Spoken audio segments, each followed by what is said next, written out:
तेजस्वी यादव ने सीएम नीतीश एवं भाजपा पर बोला हमला। कहा, जो लोग चोर दरवाजे से सरकार में आए अब वही लोग सवाल उठा रहे हैं। जिनके दो उप मुख्यमंत्री है वो सवाल उठा रहे हैं। उन्होंने कहा कि नीतीश कुमार थक चुके हैं, अब बिहार उनसे संभलने वाला नहीं। सुशासन में लगातार अपराध बढ़ता चला जा रहा है। जब तक बड़ी संख्या में व्यापारियों की आम लोगों की हत्या नहीं हो जाती तब तक ये मानेंगे नहीं। हम लोग लगातार जनता के बीच बातों को रखते रहे हैं। रहिए, आपका बेटा दिल्ली में बैठा है। अब हम पूछना चाहते हैं, रुपेश सिंह जी जिनकी हत्या हुई, उनके परिवार के लोग क्या छठ मना पाएंगे? इस तरह की घटनाएं बार बार होती रह रही है और प्रधानमंत्री जी कहते थे कहीं कुछ होगा। क्या क्या नामकरण नहीं दिया गया था? जंगल राज। अब तो हम बीजेपी के लोगों से पूछना चाहते हैं, युवराज को बोलते थे जंगल राज युवराज, अब जंगल राज का महाराजा कौन है? कहाँ है प्रधानमंत्री जी?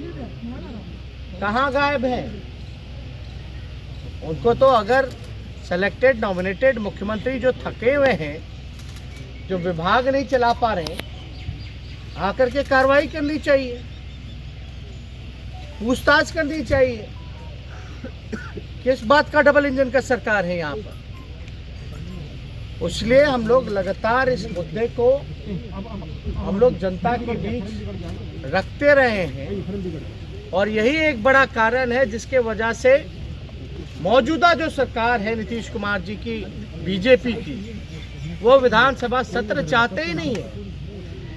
अद्भुत है कि पहली बार ऐसा हो रहा है जो ट्रेडिशनल वे से ऊपर हट करके सत्र को खत्म करने का प्रयास किया जा रहा है। और हम तो यही कहते रहे, ये जो समीक्षा बैठक जो मुख्यमंत्री जी करते हैं, ये वाकई में समीक्षा बैठक नहीं बल्कि भिक्षा बैठक है। ये भिक्षा, पैसे पे ट्रांसफर, पोस्टिंग, आरसीपी, टैक्स, ये उस बात की इनकी बैठक होती है। क्या हल निकलता है?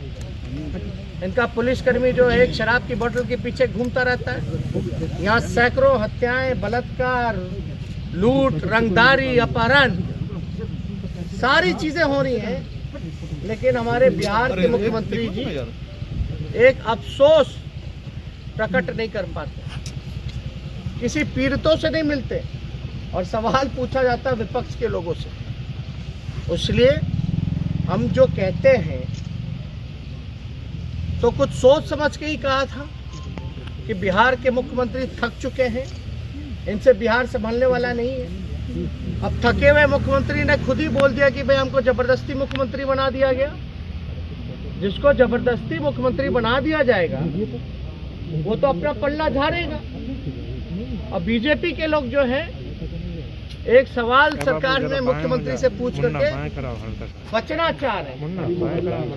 इसमें अपराधीकरण में और जो सरकार बिहार सरकार की चल रही है, ये असल में सरकार गुंडा ही चला रहे हैं।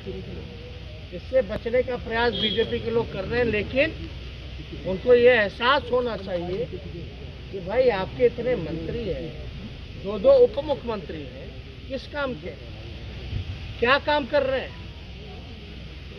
लगातार घटनाएं बढ़ती जा रही हैं। लोग जो है असहज महसूस कर रहे हैं, घर से निकलने में सुरक्षित महसूस नहीं कर रहे हैं। आप बताइए, अब तो घर में लोग घुस घुस के गोली मारे जा रहे हैं। एक गोली नहीं, सुनने में आया 15 राउंड चला जिसमें 6 गोली रुपेश जी को लगा। और इतने सज्जन व्यक्ति, इतने हंसमुख व्यक्ति, हम लोगों का भी जाना एयरपोर्ट लगातार रहता है, मिलना जुलना रहा है, लंबे समय से हमारा भी उनसे संबंध रहा है। अब समझ में नहीं आता। हम तो कह रहे हैं कि बिहार जो है गलत हाथों में चला गया है। हम तो सवाल पूछ रहे हैं, जंगल राज का महाराजा कौन है? महाजंगल राज का महाराजा कौन है भाई? हम तो ये कह रहे हैं कि सरकार ही गुंडा चला रहे हैं, तो आप क्या उम्मीद कर सकते हैं? किस काम में लग रहा है? गुंडा कौन है सर? सरकार में रहने वाले लोग जो संरक्षण देने का काम कर रहे हैं। एक आध केस में संरक्षण दिया है, अब सबूत भी रखना पड़ेगा क्या? विधानसभा के पटल पे तो एक भ्रष्टाचार का मामला हमने रखा, क्या कार्रवाई की? सर एक सवाल है, सत्ता पक्ष के नेता ने कहा है कि रितेश हत्याकांड की जांच चल रही है, जल्द जो है मामला उजागर होगा, लेकिन 1990 से लेकर 2005 तक के राज को भी नहीं भूलना चाहिए जब जो है अपराधियों को जो है पनाह दिया जाए। एक अनिवार्य देखिए कुछ है और कहने को, उनके पास कुछ है। मुन्ना जरा बाएं करा। सरकार में कौन है? बाबू अरे यार सरकार में हाँ, भाजपा के लोग लड़का को नहीं सर क्या कर रहे हैं? वो दोनों मंत्री को मेंटेन करें। मुख्यमंत्री क्या कर रहे हैं? मतलब आपके साथ उनका कहने का मतलब है कि हत्याएं होती रहेंगी और आप निश्चिंत रहिए, चुपचाप बैठे रहिए, सवाल मत कीजिए।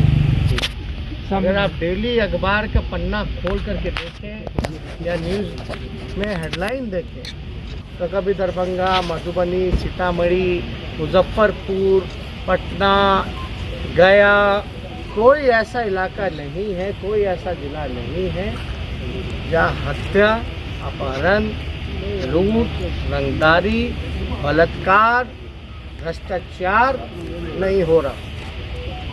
लेकिन नतीजा क्या है? अपराधी पकड़े क्यों नहीं जाते? भ्रष्टाचारी पकड़े क्यों नहीं जाते? नीतीश कुमार जी के राज में भय क्यों खत्म हो गया है? ये अपराधियों का तांडव हो रहा है पूरे बिहार में। तो इसमें तो जवाबदेही माननीय मुख्यमंत्री जी क्या, उनको सामने क्यों नहीं आते? सामने आकर के आप लोगों के सवालों का, जनता के सवालों का उनको जवाब देना चाहिए।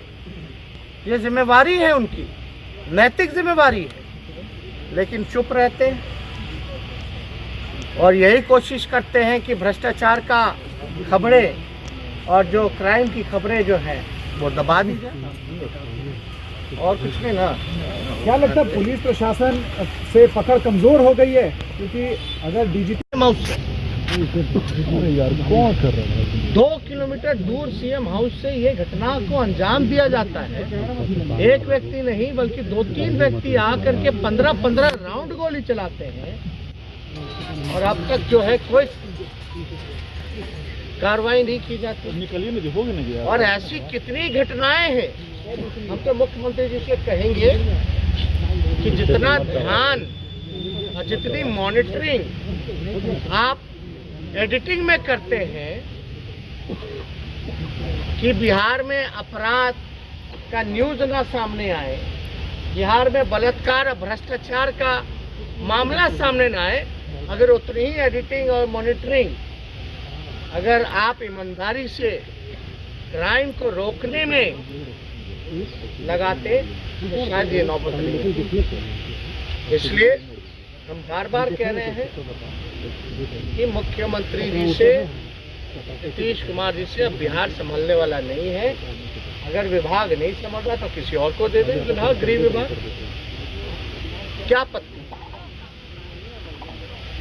और वैसे भी कोई जबरदस्ती तो है नहीं, वो तो जबरदस्ती उनको मुख्यमंत्री बनाएगा, वरना तो मुख्यमंत्री भी नहीं बनते। तो गृह विभाग क्यों रख रखा है?